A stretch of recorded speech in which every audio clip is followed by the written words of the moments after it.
ऐसे बरसे नहीं ब्याह होगा, भले बेटी कुंवारी रहेगी रहेगी, भले बेटी कुंवारी,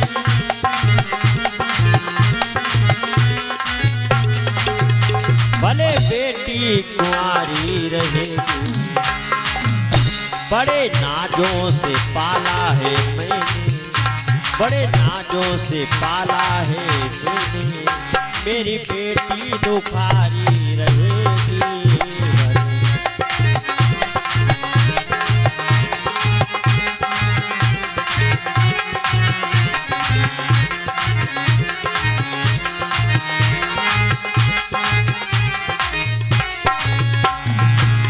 ऐसे बर के साथ में विवाह नहीं होगा। अरे घर बार नहीं, परिवार नहीं, गांव में मड़ैया भी तो नहीं, जिसका ना घर का ठिकाना पता है ना गांव में मड़ैया है, और जिस समय अगर उन्होंने समाधि लगा ली तो तुमसे बात करने वाला भी नहीं कोई होगा। ऐसे के साथ में विवाह करोगी? अरे जिसे बिल्कुल मोह नहीं है, जिसे काम से भी मतलब नहीं, क्योंकि कुछ दिनों सती से प्रेम रहा फिर रूठे तो ऐसे रूठे, तरसा तरसा के मार लिया बन बैठे झूठे के झूठे। तरसा करके सती को मार दिया, जब से रूठ गए तो दोबारा सती से प्रेम से भी नहीं बोले।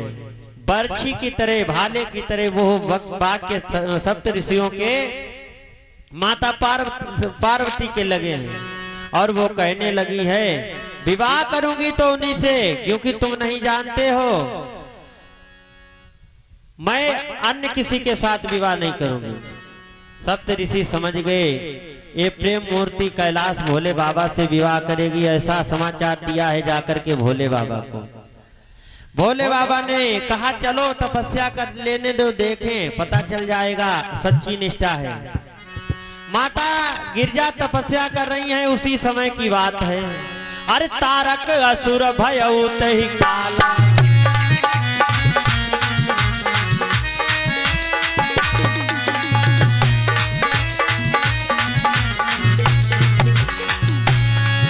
अरे तारक असुर भयउ तहि काला, भुज प्रताप बल तेज विशाला, हाथ सब लोक लोकपति जीते, भय देव सुख संपत्ति रीते।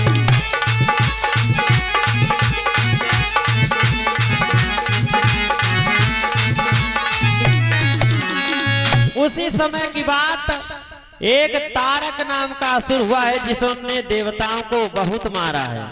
देवराज इंद्र गुफाओं में जो है देवताओं के राजा, वो भागते फिर रहे, छिप रहे हैं। सभी ने जाकर के विनय की है भगवान से, तो भगवान ने युक्ति बताई, इसको भगवान भोले बाबा का पुत्र मार सकता है, अन्यथा कोई नहीं मारेगा। देवताओं ने कहा फिर क्या हम मार ही खाते रहेंगे? भोले बाबा का तो अभी वो समाधीन है, पहली बात तो उनकी समाधि टूटे, और फिर समाधि के बाद में विवाह हो उनका, विवाह के बाद में तब कहीं संतान होगी, पुत्र होगा, तब तक क्या हम जीवित रहेंगे इसके हाथों से? तो कहा फिर जल्दी करो, भोले बाबा की समाधि से उन्हें जगाओ। इंद्र ने कहा इसकी उलझन के लिए मैं अभी कामदेव को भेजता हूं। कामदेव के ऊपर सौंप दिया है भार। कामदेव चले हैं अप्सराओं को, परियों को लेकर के, गंधर्वों को, जो जाकर के कैलाश पर्वत पर बाजे बजाने लगे, नृत्य करने लगे, सारी अपनी माया फैला डाली है। लेकिन भोले बाबा की समाधि बिल्कुल नहीं टूटी है, आसन भी नहीं हिला है। पड़ा न जब मति धीर पर बलवीर का प्रभाव, नाच रंग बे तब बढ़ा कामदेव का चाव। जब किसी का प्रभाव नहीं पड़ा तो कामदेव स्वयं नाचने लगा। अरे सारी बल बुद्धि लगा करके बाकी माया दिखला डाली।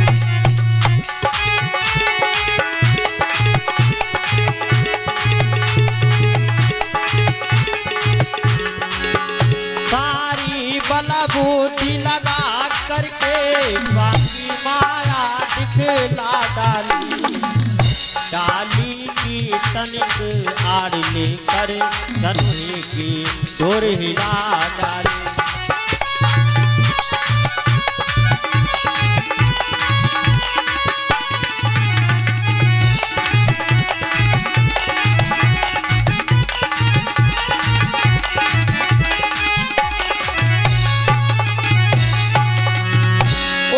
पर वो कुसुम बाण रख कर मारा निशान त्रिपुरारी के।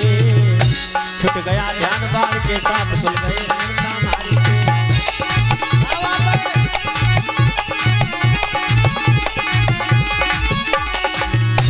क्रोध में आकर के आज उसने क्या किया कामदेव, जब भोले बाबा को नहीं जगा सका, एक कुसुम बाण लिया, धनुष पर फूलों के रख करके मारा है भोले बाबा के नेत्र में जाकर के, मस्तिष्क में लगा।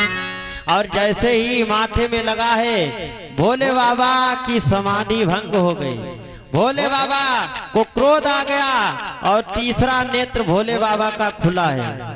तीसरा नेत्र कब खुलता था? इमरजेंसी जब आती थी, या तो प्रलय के समय या अतिशय ज्यादा जब भोले बाबा क्रोध में होते थे। क्रोध में आकर के भोले सब बाबा ने आज नेत्र को खोला और नेत्र खुलते ही एक प्रकाश निकला जो कि कामदेव के ऊपर गिरा। गिरते ही कामदेव भस्म, जल करके भस्म हो गया कामदेव।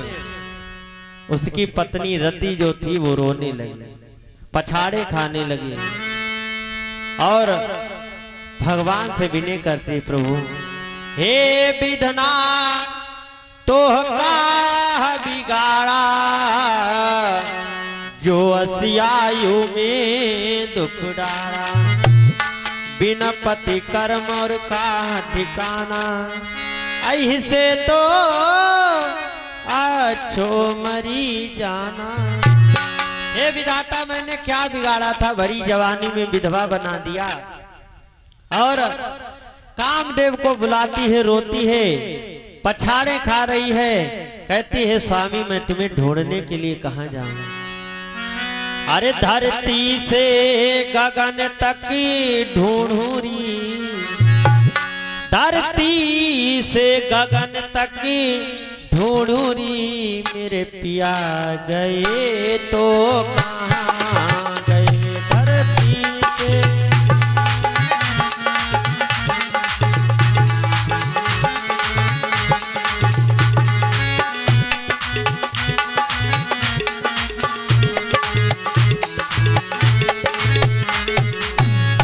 धरती से गगन तक ढूंढूं री, धरती से गगन तक ढूंढूं री, मेरे पिया गए तो कहां गए।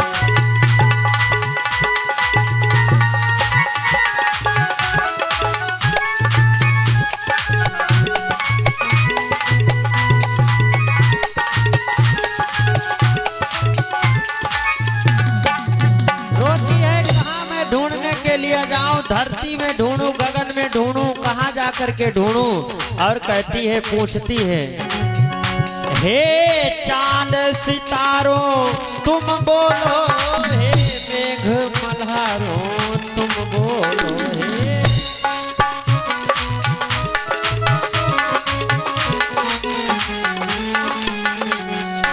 हे चांद सितारों तुम बोलो, हे मेघ मल्हारों तुम बोलो।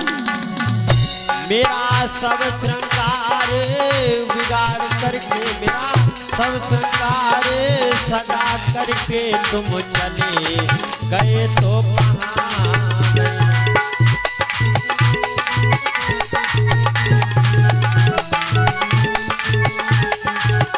धरती से गगन तक ढूंढूं री, मेरे पिया गए तो कहां गए।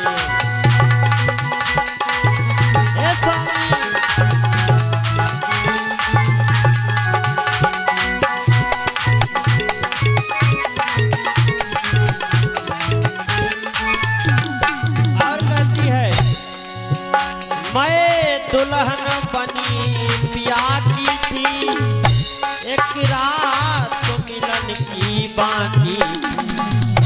मैं दुल्हन बनी पिया की थी एक रात मिलन की बाकी थी। मेरे कुल का दीप बुझा करके, मेरे कुल का दीप बुझा करके तुम चले गए तो कहाँ गए।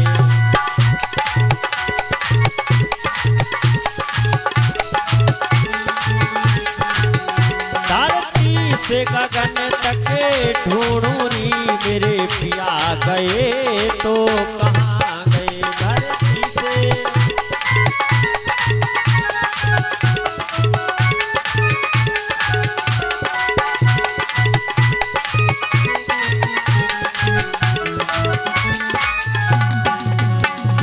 रोने लगी है, पछाड़े खा रही है, मैं अपने पति को ढूंढने के लिए जाऊं तो कहां जाऊं, मुझे धीर कौन बधाएगा।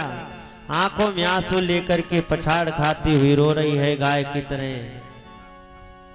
भगवान भोले बाबा समझाने लगे, हे सती दुखी ना हो, जिस पति के विरह में इतनी अधीर हो रही हो, तुम्हारा पति कामदेव तुम्हें द्वापर में मिलेगा। और जब भगवान कन्हैया अवतार लेंगे, धराधाम पृथ्वी में द्वारिका के राजा होंगे और उनका विवाह होगा रुक्मिणी के साथ में, तब रुक्मिणी के गर्भ से पुत्र का जन्म होगा जिसका नाम प्रद्युम्न, और वही तुम्हारा पति होगा। द्वापर में तुम्हारा फिर मिलाप होगा, इसलिए दुखी न हो।